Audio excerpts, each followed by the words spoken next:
Primeiro livro de Samuel, capítulo 14. Liderança de Jonatas. Certo dia, Jonatas, filho de Saul, disse a seu escudeiro: Vamos até a guarnição dos filisteus que está do outro lado. Mas Jonatas nada comunicou a seu pai.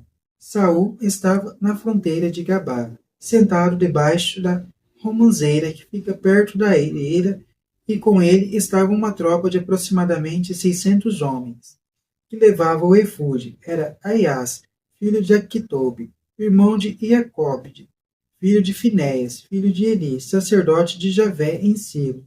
Ninguém percebeu que Jonatas havia partido. No desfiladeiro que Jonatas procurava atravessar para chegar até a guarnição filisteia, havia dois morros. Um se chamava Bozes e o outro Sene. O primeiro morro fica ao norte e o outro ao sul. O primeiro olha para Macmas, o segundo para Gabá.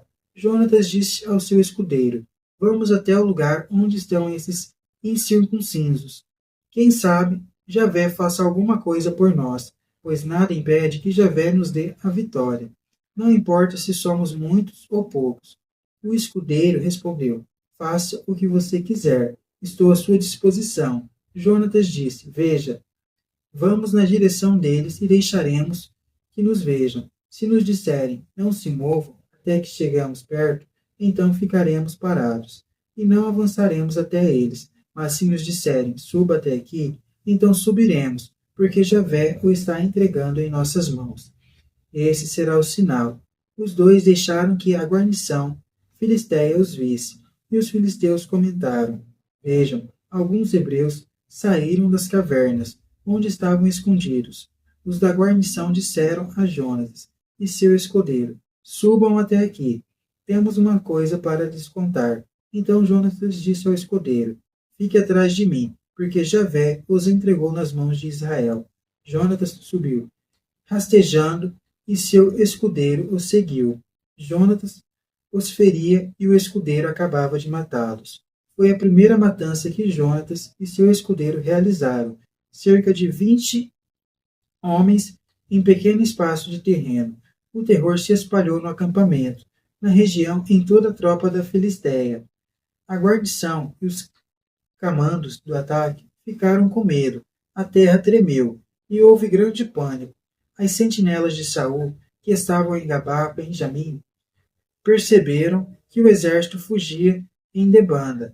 Então Saul ordenou à sua tropa: Passem a revista à tropa e vejam quem está ausente. Passaram a revista na tropa.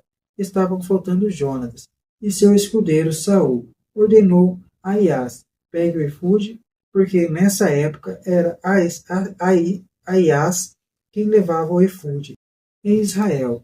Enquanto Saul falava com o sacerdote, crescia cada vez mais a confusão no acampamento dos filisteus.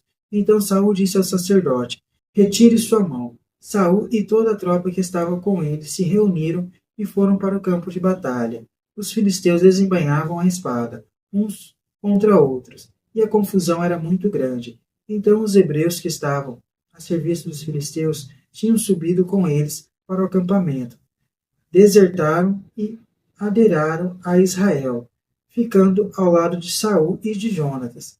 E todos os israelitas que se haviam escondido na região montanhosa de Efraim, ouvindo a notícia que os filisteus estavam fugindo, também começaram a persegui-los e combatê-los.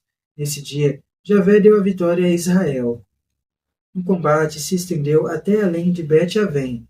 O povo de Israel já estava exausto nesse dia, e Saul pronunciou esta maldição: Maldito seja quem comer alguma coisa antes da tarde, antes que eu me vingue dos meus inimigos. E ninguém comeu nada. Ora, no campo havia um favo de mel.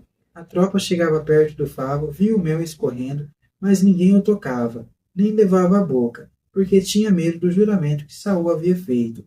Jonatas, porém, não sabia que o juramento com que seu pai tinha comprometido a tropa, levantou a vara que tinha consigo, espetou-a na favo e o levou à boca. Imediatamente a sua vista melhorou, mas alguém do grupo viu o que ele tinha feito e disse: Seu pai obrigou o povo com juramento, amaldiçoando quem comesse qualquer coisa hoje. Jonatas exclamou: Meu pai quer arruinar o país.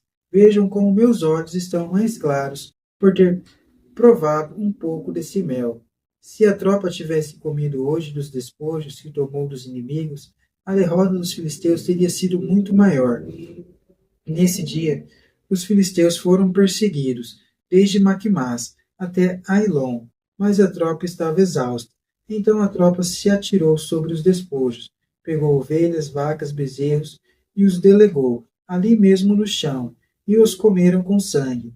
Foram então avisar Saul: a tropa está comendo um pecado contra Javé, porque está comendo carne com sangue. Saul respondeu: vocês foram infiéis.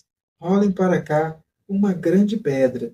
E acrescentou: espalhem-se no meio da tropa, e digam para cada um trazer aqui seu boi ou sua ovelha, e molhem os animais aqui, e depois os comam. Mas não pequem contra Javé comendo a carne com sangue. Ao anoitecer, cada um levou o que tinha, e Saul imolou os animais nesse lugar. E Saul construiu um altar para Javé, e foi esse o primeiro altar que ele construiu para Javé.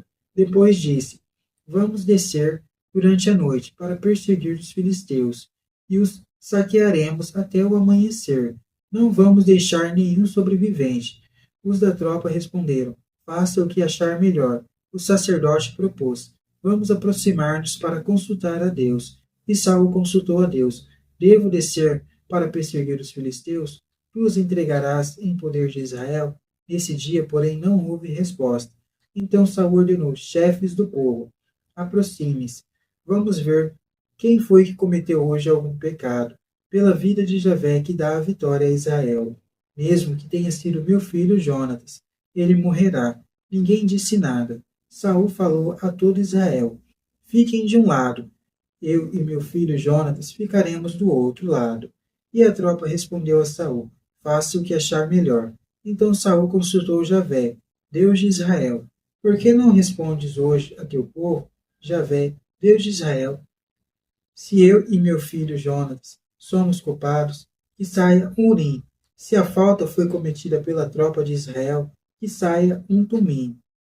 A sorte caiu em Jonatas e Saul, e a tropa ficou livre. Saul disse então a Lassém: a sorte entre mim e meu filho Jonatas. E a sorte caiu em Jonatas. Então Saul disse a Jonatas: conte-me o que foi que você fez. Jonatas respondeu: somente provei um pouco de mel, com a ponta da vara que levava na mão.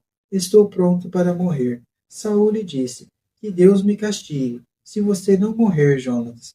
Mas a tropa disse a Saul: como vai morrer Jonatas, ele que proporcionou essa grande vitória para Israel?